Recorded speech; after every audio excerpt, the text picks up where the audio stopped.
చూపిస్తా చూడు అంటూ తడిచిపోయి ఉన్న శైలు డ్రెస్ షోల్డర్ దగ్గర గట్టిగా పట్టి లాగేసరికి చినిగిపోయింది. తన బలమంతా కూడగట్టుకున్న అంగుళం కూడా కదపలేకపోతుంది. నన్ను దాటి వెళ్ళాలని పిచ్చి ప్రయత్నాలు చెయ్యకు అంటూ డ్రెస్ టాప్ పూర్తిగా తీసేశాడు. సాయి, నీకు దండం పెడతాను వదిలే అంటున్నా అతని చెవిలో కొంచెం కూడా చేరడం లేదు. ఇంత చిల్లిగా ఎలా ఆలోచించావే? నాకు తెలిసిన మరుక్షణం నీ లైఫ్ నీ చెయ్యి దాటుతుందని తెలుసుకోలేకపోయావా? అప్పటికే కంఠం దాటి కిందకు వస్తున్న అతని పెదవులు ఇంకా కిందకు పయనిస్తుంటే అప్పటికే అతని ఇచ్చిన పంటిగాట్లకు కళ్ళు కన్నీటి సంద్రంలో మారిపోతే రక్తం తేలుతున్న శరీరంతో శతవిధాల తన సాయశక్తులా ప్రయత్నించి విఫలమైంది. సమయం అర్ధరాత్రి అవుతుంది. బెడ్కి ఎదురుగా టవల్తో చైర్లో కూర్చొని చేతివేళ్ల మధ్య ఉన్న సిగరెట్కి బ్లడ్ అంటుకున్న పట్టక పొగ స్టైల్గా ఎయిర్లో బ్లో చేస్తున్నాడు సాయి. తన ఎదురుగా బెడ్ మీద బ్లాంకెట్ కప్పుకొని మోకాలలో పెట్టుకొని కుమిలి ఏడుస్తున్న శైలజాని చూసి ఈవిల్ స్మైల్ చేస్తూ లేచి సెల్ఫ్లో ఉన్న డ్రెస్ తీసి శైలు మీదకి విసిరేస్తూ, ఏడ్చింది చాలు కానీ ఫ్రెష్ అయ్యి రా, వెళ్దాం మన ఇంటికి అన్నాడు బెడ్ దగ్గరకు వచ్చి. బెడ్ మీద కాలు పెడుతూ కళ్ళు ఎర్రగా ఉబ్బి చెంప వాచిపోయి జుట్టంతా రేగి చూపులోని విరక్తినంతా చూపిస్తూ అసహ్యంగా చూసింది సాయిని. నువ్వు ఎలా చూసినా ఇప్పుడు మన ఇంటికి వెళ్తున్నావు.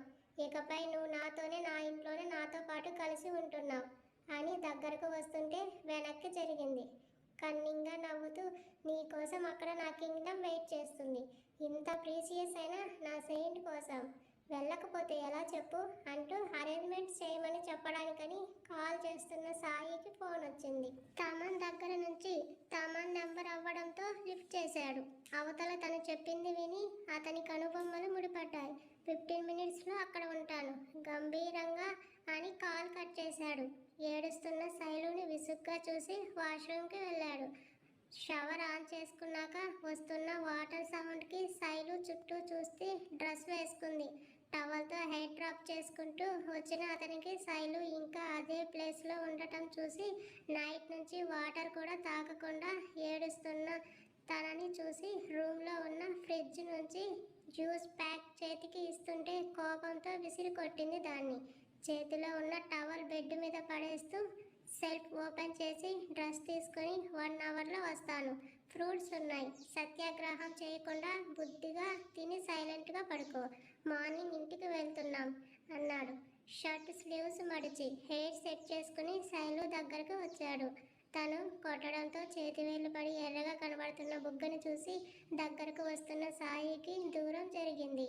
చటుక్కున బ్లాంకెట్ లాగి పక్కన పడేసి బెడ్ మీద జంప్ అయ్యి శైలుని దగ్గరకు అనుకుని బుగ్గకు ముద్దిచ్చి, నా ఫేస్ చూసావా, నీ గోళ్ళ గుర్తులతో ఎలా ఘాట్లు పడిందో, నిజంగానే రాక్షసివే నువ్వు, సైడ్ స్మైల్తో అంటూ నా మీద పగలు పంతాలని శబ్దాలు చేసి దూరంగా ఉండాలని అనుకోకు బేబీ, మనిద్దరి మధ్య బ్రహ్మ కూడా విడదీయలేని బంధం ఏర్పడింది. సో నువ్వు నాతో ఎంత మంచిగా ఉంటే నీకు అంత సేఫ్ సైడ్, లేదంటే నా గురించి తెలుసు కదా అని ఫోర్ హెడ్ కిస్ చేసి 1 అవర్లో నిన్ను నా మ్యాన్హౌస్కి మహారాణి చేసి అఫిషియల్గా నువ్వు నా ప్రాపర్టీ అని మీడియాకి అనౌన్స్ చేస్తాను. నిద్రపో, నువ్వు ఇంకా అందంగా కనపడాలి కదా అంటూ తనని వదిలి డోర్స్ అన్ని లాక్స్ వేసి శైలజాని చూశాడు. దిండులో మొహం పెట్టుకొని వెక్కుతోంది. శాడిస్టిక్ స్మైల్తో చూసి, పిచ్చి పిచ్చి పనులు చేయకుండా నేను చెప్పినట్టు వినడం అలవాటు చేసుకో, ఇకపై కాదని తెలివి ప్రదర్శిస్తే పనిష్మెంట్ మీ ఫ్యామిలీకి పడుతుంది అని సీరియస్గా వార్నింగ్ ఇచ్చాడు. శైలు కోపంగా చూస్తున్నా పట్టించుకోకుండా కాల్ చేస్తూ బయటకు వచ్చి శైలుని ఒకసారి సూటిగా చూస్తూ డోర్ లాక్ చేసి డోంట్ డిస్టర్బ్ అని బోర్డు పెట్టి రూమ్కి పాకెట్లో పెట్టుకుని వెళ్ళిపోయాడు సాయి. రాత్రి జరిగింది, ఇప్పుడు జరుగుతున్నది, రేపు జరగబోయేది తలుచుకోగానే కన్నీటి ధార ఆగకుండా వస్తుంటే నన్ను ఆడించడానికి నా వాళ్ళని అడ్డు పెట్టుకోవాలని చూస్తున్నావా సాయి? అది ఎప్పటికీ జరగని పని, జరగనివ్వను. నన్ను నేను కోల్పోయినా భరించాను, కానీ నా వాళ్ళ జోలికి వస్తే మాత్రం చూస్తూ ఊరుకోను అని బలమైన నిర్ణయం తీసుకుంటూ కళ్ళు తుడుచుకొని చుట్టూ చూసింది. అంతా చీకటి. రాత్రి హోరున గాలి వానతో భయంకరంగా ఉన్న వాతావరణం ఇప్పుడు ప్రశాంతంగా ఉన్న దాన్ని చూసి భయమేస్తుంది శైలుకి. బెడ్ దిగి డోర్ తీయడానికని చూసింది. లాక్ వేయడంతో అది ఓపెన్ అవ్వలేదు. బాల్కనీ డోర్ కూడా లాక్ వేస్తుండడంతో ఏం చేయాలో తెలియడం లేదు తనకి. సాయి తనని తీసుకెళ్ళిపోతే ఇంకా ఎప్పటికీ తన కుటుంబాన్ని చూసే అవకాశం కూడా ఉండదన్న భయం పట్టుకుంది. తనకి తన వాళ్ళు ఒక్కసారిగా కళ్ళలో మెదిలారు. ఇక్కడికి వచ్చినప్పుడు తన ఆశయం ఏమిటి, ఇప్పుడు తన పరిస్థితి ఏంటి, తన ఫ్యామిలీని మంచిగా చూసుకోవడం కోసం వచ్చిన తను ఇప్పుడు మరొకరికి బానిస అయ్యింది అన్న విషయం తలుచుకుంటుంటేనే ఒళ్ళు జల్దరిస్తుంది. ఎలాగైనా సాయి వచ్చేసరికి అక్కడి నుంచి వెళ్ళిపోవాలనుకుంటూ కన్నీటితోనే చుట్టూ చూసింది. కార్నర్లో కాపర్ వెజ్ ఒకటి కనబడింది. దాన్ని తీసుకుని చుట్టూ చూసింది.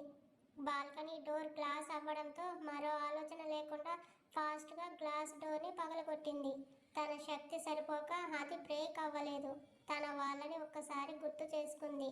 తనని నడిపించే శక్తి వాళ్ళే అని ధైర్యం తెచ్చుకొని బలంగా ఇంకోసారి కొట్టింది. క్రాక్ ఇచ్చింది. మరో 2 సార్లు కొట్టగానే మధ్యకు పగిలిపోయింది.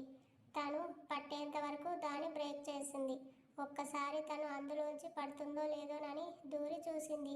వెళ్ళే అంత వెడల్పు అవ్వడంతో జుట్టు ముడి వేసుకొని పక్కన పడున్న తన చున్నీ కోసం లోపలికి వచ్చిన శైలు మోచేతికి గ్లాస్ గీసుకుపోయింది. అమ్మ అంటూ కళ్ళలో ఒక్కసారిగా నీళ్లు తిరిగాయి.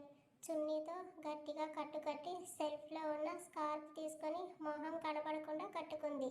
చదువుకోవాలని ఎన్నో ఆశలతో ఇక్కడికి వచ్చిన తను ఇప్పుడు అదే చదువుని మధ్యలో వదిలేసి వెళ్లాల్సి వస్తున్నందుకు తనను మనసు భారంగా అవుతుంటే దానికి కారణమైన సాయిని I hate you Sai ever and ever అంటూ గట్టిగా అరుస్తూ ఏడ్చేసింది.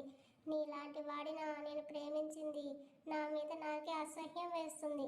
జన్మలో ఇంకా నీ మొహం కూడా నేను చూడను, గుడ్ బాయ్ అంటూ డోర్ నుంచి వెళ్ళాలని ముందుకు వస్తుంటే పెద్దగా సౌండ్ చేస్తూ మోగింది రూమ్ కాలింగ్ బెల్. పారిపోవాలనుకున్న శైలు షాక్ అయింది. గంట వరకు రానన్నాడు, అప్పుడే వచ్చేసాడా? లేదు, ఇక్కడ ఉంటే వాడికి నేను పని మనిషిలా బ్రతకాలి. నా వాళ్ళ కోసం 4 ఇళ్లలో పాచి పని చేసైనా బ్రతుకుతాను, కానీ వీడి దగ్గర ఒక్క నిమిషం కూడా ఉండను అని అనుకుంటూ గ్లాస్ డోర్ నుంచి వెళ్ళబోతున్న శైలజకి శైలజ ఓపెన్ ద డోర్ అని వినిపించిన గొంతు విని ఆ వాయిస్ ఎవరిదో గుర్తుపట్టిన శైలు పాదం అక్కడే ఆగిపోయింది. గంట తర్వాత ఇంకా తెల్లవారక చీకటిని నిండా పులుముకున్న రోడ్డు మీద అరగంట నుంచి అలుపు లేకుండా పరిగెత్తుతూ ఉంది శైలు. మనసు బాధతో మూలుగుతుంటే కోటి కలలతో వచ్చిన తనకి జీవితం అంటే వచ్చిన అసహ్యంతో సిటీ వీడింది. రోడ్డు దగ్గర సైడ్కి ఆగున్న బస్సును చూసి అది వాళ్ళ ఊరు మీదుగా వెళ్తుందని అర్థమై ఒంట్లో ఓపిక లేకపోయినా కష్టంగా పరిగెత్తుతూ బస్సు ఎక్కేసింది. అందరూ నిద్రమత్తులో ఉన్నారు. డ్రైవర్ కిందకు దిగినట్టున్నాడు. లాస్ట్లో ఖాళీగా ఉండటం చూసి మెల్లిగా శబ్దం రాకుండా మూలన వెళ్ళి కూర్చుంది. బస్సు బయలుదేరింది. సీటుకి మూలగా ఆనుకుని తను ఎవ్వరికి కనపడకుండా జాగ్రత్త పడుతూ కిటికీ నుంచి కనబడుతున్న సిటీని చూసి వెంటనే సాయి గుర్తు రావడంతో ఆలోచన కూడా నచ్చక సీట్ వెనక్కి తల వాల్చుకొని గట్టిగా కళ్ళు మూసుకుంది. అలసిపోయిన దేహంతో విసిగి విరక్తి పుట్టిన మనసుతో రేపటి రోజున ఇంటికి వెళ్ళాక తన పరిస్థితి ఏంటి అన్న ఆలోచన కూడా భయంకరంగా అనిపించింది తనకి. దేవుడి మీద భారం వేసి ఆలోచిస్తుండగానే అలసిన కనురెప్పలు మూతపడ్డాయి తనకి. ఒక మల్టీ స్పెషాలిటీ హాస్పిటల్ ముందు బైక్ ఆపి నేరుగా లోపలికి వచ్చిన సాయికి ఎదురెళ్ళాడు తమన్. ఏమైందిరా? సీరియస్గా అడిగాడు. ట్రెక్కింగ్ అయ్యాక వస్తుంటే సుప్రియ బయటకు వెళ్దామనడంతో వెళ్ళాం సాయి. అప్పటికే హెవీ రైన్ వల్ల రోడ్డు మీద బైక్ స్కిడ్ అయింది. హెల్మెట్ ఉండటం వల్ల సేఫ్ అయిన సుప్రియ కాలు బైక్ మధ్యలో ఇరుక్కుపోవడంతో అంటూ అప్పటికే ఎర్రగా మారిన సాయి కళ్ళను చూసి భయపడ్డాడు. యూ స్టూపిడ్, అది అడిగిందని అంత వర్షంలో దాన్ని తీసుకొని రోడ్ల మీద షికార్లకు పోయావా ఈడియట్ అంటూ అరిచాడు కోపంతో. ఏం కాలేదురా, కాలికి స్మాల్ ఫ్రాక్చర్ అయ్యిందని చెప్పారు డాక్టర్స్. ఇంట్లో చెప్తే టెన్షన్ పడతారని నీకు ఫోన్ చేశాను అన్నాడు తమన్ మెల్లిగా. కోపంగా చూస్తున్న సాయిని చూసిన తమన్, సాయి నీ కళ్ళు ఏంటి అంత రెడ్గా ఉన్నాయి, ఫేస్ మీద కూడా ఏంటి ఇలా గీరుకుపోయి ఉంది అని అడిగాడు. వాటికి ఆన్సర్ చేయకుండా ఎక్కడ ఉంది సుప్రియ అన్నాడు. సీరియస్ ఫేస్, సుప్రియ రైట్ లెగ్కి కట్టి ఉన్నారు. పెయిన్ తెలియకుండా మెడిసిన్ ఇవ్వడంతో నిద్రపోతుంది. చూసి బయటకు వచ్చిన సాయి తమన్ భుజం దగ్గర నటొస్తుంటే, రే నీకు ఇంజ్యూర్ అయింది చూడలేదా అని సీరియస్ అయ్యి అక్కడే ఉన్న సిస్టర్ని పిలిచి ఫస్ట్ ఎయిడ్ చేయించి వాళ్ళ నాన్నగారికి కాల్ చేశాడు.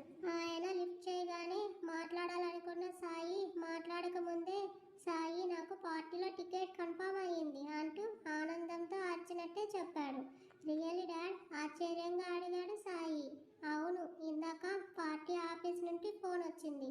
ఈ ఎలక్షన్స్లో నేను పోటీ చేయడానికి నాకు టికెట్ ఇస్తున్నట్టు, ఈ ఆనందంతో పార్టీ అరేంజ్ చేయాలి అంటూ ఉబ్బి తబ్బిబ్బవుతూ చెప్తున్న రాజేంద్రన్ గారిని అంతా విని, డాడ్ మీరు వెంటనే నేను చెప్పిన హాస్పిటల్కి రండి అని అన్నాడు. హాస్పిటల్కి ఎందుకు సాయి? ఏమైంది? నీకేమైనా అయ్యిందా? కంగారుగా అంటుంటే, సుప్రియకి చిన్న ఇంజ్యూర్ అయ్యింది అంటూ విషయం బ్రీఫ్గా చెప్పి కాల్ కట్ చేసిన సాయికి వెంటనే మరో కాల్ వచ్చింది. లిఫ్ట్ చేసిన అతనికి అవతల నుంచి, సార్ మీ రూమ్లో ఉన్న అమ్మాయి పారిపోయింది సార్ అని. వాట్ అని అరిచాడు గట్టిగా. అవతల వాళ్ళు సాయి వాయిస్కి అదిరిపడి అవును సార్ అంటుంటే, ఎలా అన్నాడు తమన్ని బయటకు లాక్కొస్తూ. రిసార్ట్ బ్యాక్ సైడ్ నుంచి sir, balcony glass door break చేసి పారిపోయింది అన్నారు. సాయి షాక్తో అడుగు ఆపేస్తే, ఏమైంది సాయి కంగారుగా అడుగుతున్నాడు తమన్. ఇమీడియట్గా మీ రిసార్ట్ సెక్యూరిటీని పంపించి తనని వెతికించండి. ఎట్ ఎనీ కాస్ట్ ఆ అమ్మాయిని పట్టుకోమని చెప్పండి. క్విక్ పేస్ వాయిస్తో సీరియస్ ఆర్డర్ వేశాడు. ఓకే సార్ అని కాల్ కట్ చేశారు అవతల. తమన్ నువ్వు ఇక్కడే ఉండు, నేను వెళ్తున్నాను అని బైక్ స్టార్ట్ చేస్తున్న సాయిని చూసి, అసలు ఏమైంది సాయి అని అడిగాడు తమన్ అయోమయంగా. ఇప్పుడు కాదు, వచ్చాక చెప్తానంటూ బైక్ని హాస్పిటల్ గేట్ దాటించాడు. శైలు అంటూ పెద్దగా అరిచి హ్యాండిల్ మీద గట్టిగా కొడుతూ బైక్ రైస్ చేసి, నా నుంచి తప్పించుకుని ఎక్కడికి పారిపోతావే? నువ్వు ప్రపంచంలో ఏ మూల ఉన్నా నిన్ను నా దగ్గరికి తెచ్చుకుంటాను.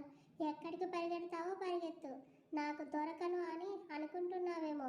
నెవర్, నీ నీడలా నీ వెనకే వస్తా చూడు అని కళ్ళలో నిప్పులు కురిపిస్తూ కోపంగా పిడికిలు బిగించి బైక్ స్పీడ్ని అమాంతం పెంచాడు. శైలు కోసం సిటీ మొత్తం నైట్ అంతా తిరిగి వెతుకుతూనే ఉన్నాడు. రిసార్ట్ సెక్యూరిటీ సిబ్బంది కూడా వెతికి ఎక్కడా కనబడలేదని చెప్పడంతో సాయి కోపం పీక్స్కి పోయింది. నైట్ హాస్టల్కి వెళ్ళిందేమోనని రేష్మా కూడా కాల్ చేశాడు. 2 రింగ్స్ తర్వాత లిఫ్ట్ చేసింది. శైలు వచ్చిందా అక్కడికి అని సీరియస్గా వినిపించిన సాయి వాయిస్కి దెబ్బకి నిద్రమత్తు వదిలిపోయి, రాలేదు సాయి, ఏమైంది అంది కంగారుగా. శైలు రాలేదన్న మాట వినగానే కాల్ కట్ అయింది. శైలు ఇక్కడికి వచ్చిందా అని అడుగుతున్నాడు. ఏమైంది సాయికి?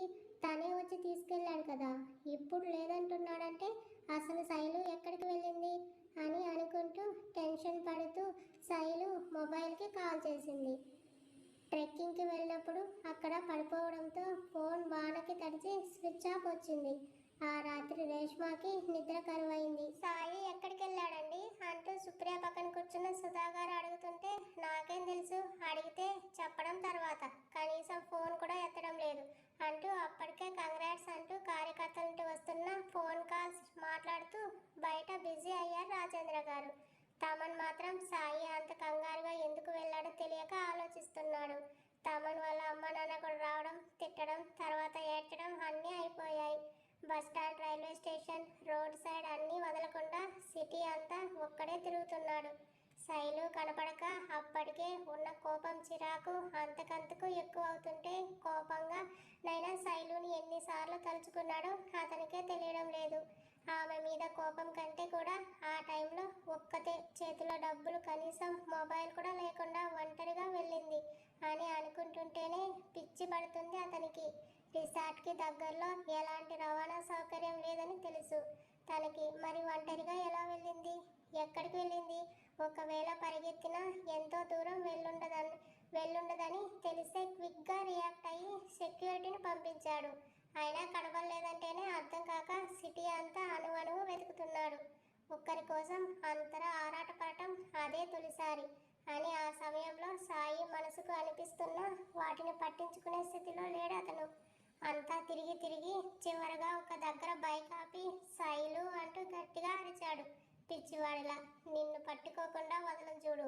రేపటికంతా నా కళ్ళకి నువ్వు కనబడలేదో, తర్వాత కనిపించిన మరుక్షణం చంపేస్తాను నిన్ను. ఇంతలా నన్ను రోడ్ల మీద తిప్పిస్తున్నావు అని కళ్ళు మూసుకుని బలంగా ఊపిరి పీల్చుకుంటూ ఒక్క నిమిషం పాటు ఆలోచించాడు. వెంటనే శైలజ ఊరి పేరు గుర్తు వచ్చింది తనకి. కళ్ళు తెరిచి ఎస్ అనుకుంటూ ఫాస్ట్గా బైక్ని కాలేజ్ వైపు తిప్పాడు. ఎంత టైం అయినా అలర్ట్గా ఉండే వాచ్మెన్ సాయిని చూడగానే గేట్ తీశాడు. సాయి నేరుగా ఆఫీస్ రూమ్ ముందు బైక్ ఆపి ఫాస్ట్గా తన టేబుల్ డ్రాలో దాచిన శైలు అడ్మిషన్ ఫామ్ని తీసుకుని చూశాడు. చిన్నగా ఉన్న శైలు ఫోటో కనబడింది.